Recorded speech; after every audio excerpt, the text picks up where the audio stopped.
अभय कथले इनका सवाल है कि आप जो सावरकर के जो रैशनल विचार अभी बता रहे हो, ये विचार कभी कहे नहीं जाते। लोग सावरकर जी का फोटो लगाते हैं, उनका गुणगान करते हैं, ऐसा क्यों करते हैं? देखिए, महापुरुषों का उपयोग करना, ये तो हजारों सालों से हम करते आए। अपना अपना उल्लू सीधा करने के लिए उनका उपयोग किया जाता है।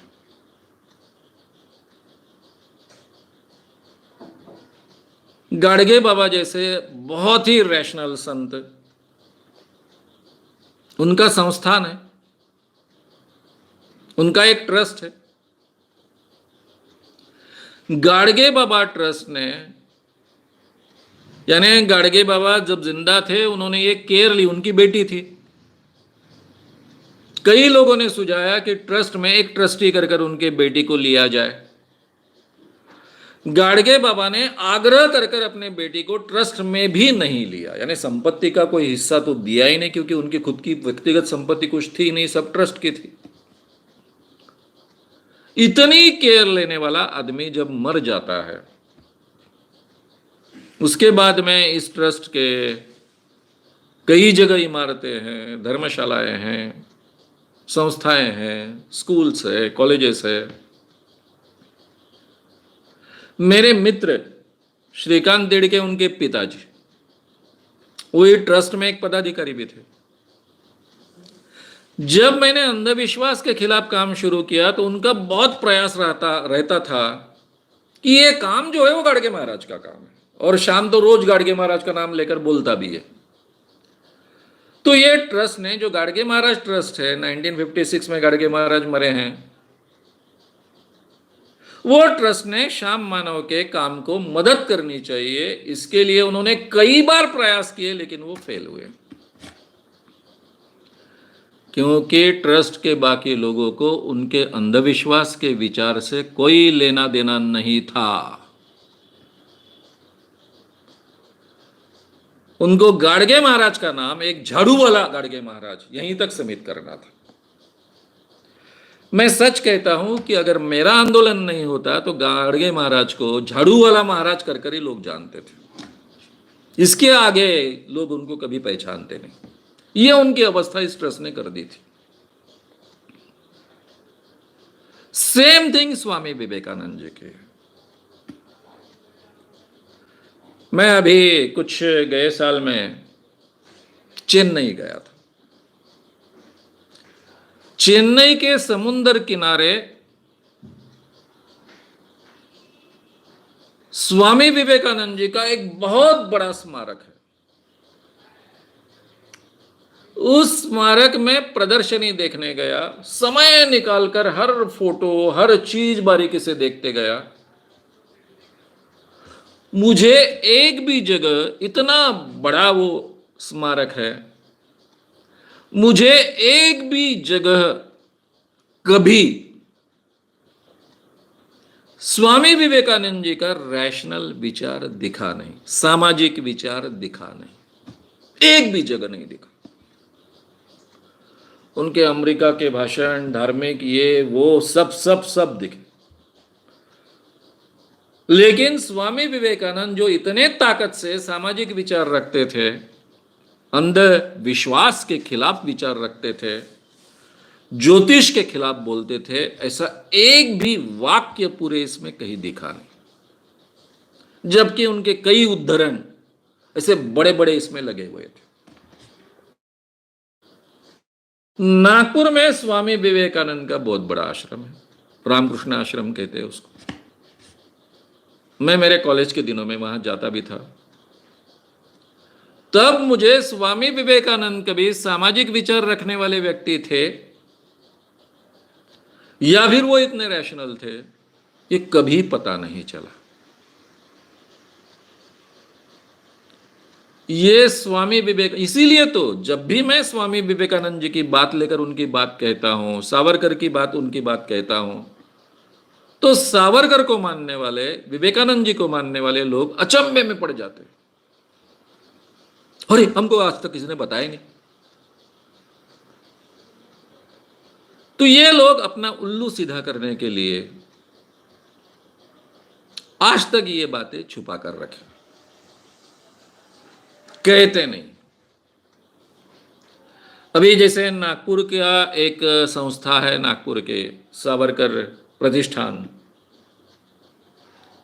विश्व जोग कर कर उसमें एक बहुत बड़े साहित्यिक है, उन्होंने तय किया कि श्याम मानव का काम बहुत अच्छा है, सावरकर प्रतिष्ठान की ओर से उसको प्राइज देना चाहिए। ये निर्णय लिया उन्होंने। फिर मुझको फोन किया तो मैंने कहा तो मैं तो अपने जीवन में कोई प्राइज लेता नहीं हूं, ये तो मैंने पहले से तय किया है, इसलिए मैं तो प्राइज ले नहीं सकता हूं। लेकिन आपने जो काम किया है, मैं सावरकर के साथ में जुड़ना चाहता हूं। आपने पहली बार हिम्मत की है मेरे काम के साथ में सावरकर का नाम जोड़ने की, तो उसका मैं आदर करता हूं। इसलिए आप ऐसा कीजिए कि ये प्राइज मेरे संगठन को दीजिए, अखिल भारतीय अंधश्रद्धा निर्मूलन समिति को दीजिए। अब उनके नियमों में तो ये व्यवस्था थी नहीं, उनके नियमों में व्यक्तिगत प्राइज देने की बात थी। फिर उन्होंने बहुत आग्रह किया, लेकिन मैंने कहा तो मैंने अपने जीवन में मैंने नियम बनाया है कि मैं अपने जीवन में कोई भी व्यक्तिगत प्राइज नहीं लूंगा, लेकिन मेरे संगठन को अगर मिलता है तो संगठन की ओर से स्वीकारने के लिए मैं आऊंगा, और किसी को भेजते ना हुए। फिर उन्होंने अपने जो भी नियम थे उन नियमों में उनकी बैठक हुई, उसमें उन्होंने चेंज किया, और उसके बाद में वो संगठन को प्राइज दिया गया। ये विश्व जोग जी ने क्यों किया? क्योंकि वो बहुत ही विज्ञानवादी थे, और उनका ये दुख था कि सावरकर का ये जो सबसे ताकतवान हिस्सा है, बोल्ड हिस्सा है, समाज की धारणा के लिए बहुत उपयुक्त हिस्सा है, वही सावरकर के नाम के साथ में आगे नहीं आता है। उनका हिंदुत्व यह शब्द केवल आगे आता है, लेकिन वो हिंदुत्व के पीछे उनकी जो सोच थी वो बिल्कुल आगे नहीं आती है। और ये मैं रखने वाला एक व्यक्ति हूं। फिर उस वक्त जो मैंने व्याख्यान दिया, उसमें आनंद की बात यह थी कि मागो वैद्य, जिनके हाथ में मैंने अपने आप की पत्रकारिता ट्रेन की, वे भी उस व्याख्यान को हाजिर थे।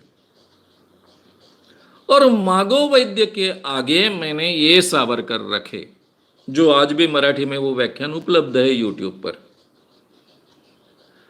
तो सब लोग इतने अचंभित रहे कि सावरकर को मानने वाले लोग भी आकर मुझसे कहने लग गए कि ये हिस्सा तो हमने कभी सुना ही नहीं था सावरकर जी के बारे में। हम सावरकर जी का नाम लेकर काम करते आए, उनको भी पता नहीं है ऐसे ये सावरकर है। और ये कोई मैंने आसमान से तो निकाल के नहीं लाया है, उन्होंने लिखी हुई किताब है। सावरकर 1966 में गए, मैं तब था 15 ही साल का था, लेकिन तब सावरकर जी से मिला नहीं था कभी, ना उनसे परिचय हुआ था, ना तब मैं 15 साल का था तब जानता था। सावरकर जी की कुछ कथाएं मैंने डेफिनेटली तब तक पढ़ी होगी, लेकिन ये बातें तो उन्होंने लिख कर रखी है। ये कोई केवल उन्होंने मेरे साथ कही बातचीत में बात कही यहीं तक सीमित नहीं है, लिख कर रखी है सभी की सभी बातें। फिर भी ये बात आगे नहीं लाना चाहते, क्योंकि ये लोग विशिष्ट उद्देश्य से सावरकर का उपयोग करना चाहते हैं। गांधी जी को विरोध करने के लिए सावरकर का उपयोग करेंगे, मुस्लिमों का द्वेष करने के लिए सावरकर का उपयोग करेंगे। इसीलिए मैंने एक सवाल खड़ा किया है कि क्या सावरकर मुस्लिमों का द्वेष करते थे? यह भी सवाल खड़ा किया है, उसका भी जवाब हमको ढूंढना है।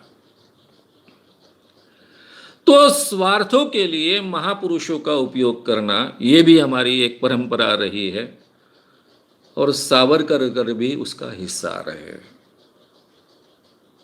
अब जब ये मैंने जो कहा कि नागपुर में सावरकर प्रतिष्ठान ने जो मेरे संगठन को प्राइज दिया, तब मेरा व्याख्यान हुआ, तो सावरकर ग्रुप में उसकी काफ़ी चर्चा हुई।